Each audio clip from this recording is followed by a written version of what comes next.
The Dualsense controller released early. Many were received last month prior to the PlayStation 5 launch on November 12th next week.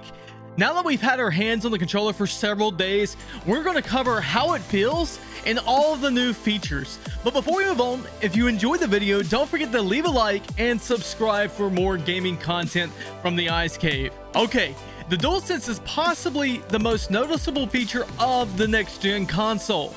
Bear with me, I'm going to explain why. When you feel it in your hands, you immediately notice the weight, grip texture, and overall larger feel of the Dualsense. When compared with the PS4, it's quite different in some areas, whereas other areas remain the same. Most noticeably, the parallel joysticks we've come to know with the PlayStation controllers.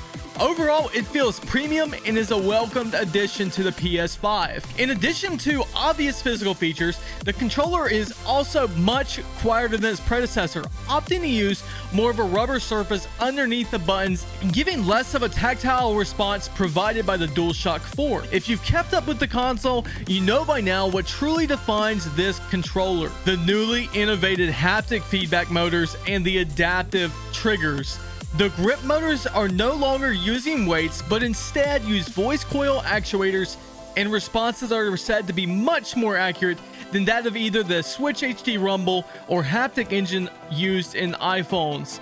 It allows you to easily tell between surfaces within the game.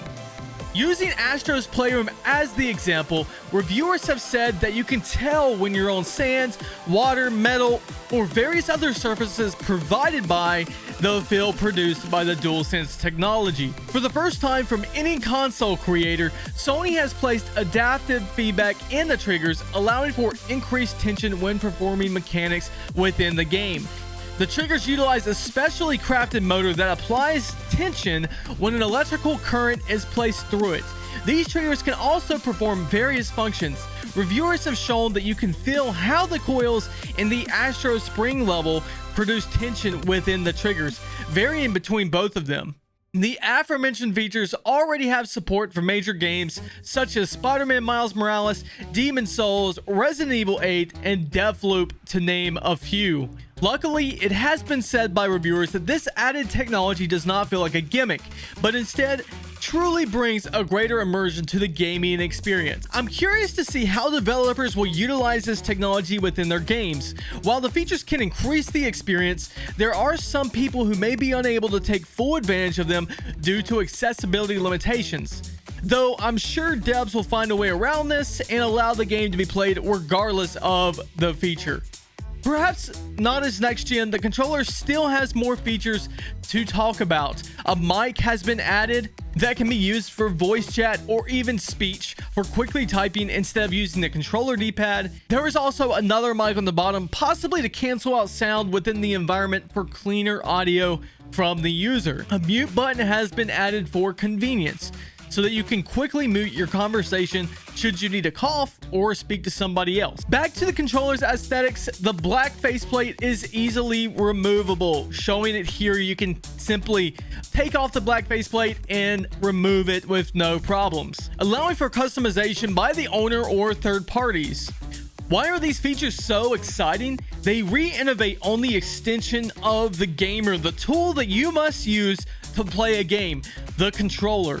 While the SSD decreases load times dramatically, the controller is a welcomed physical change that surely has potential to increase depth of gameplay.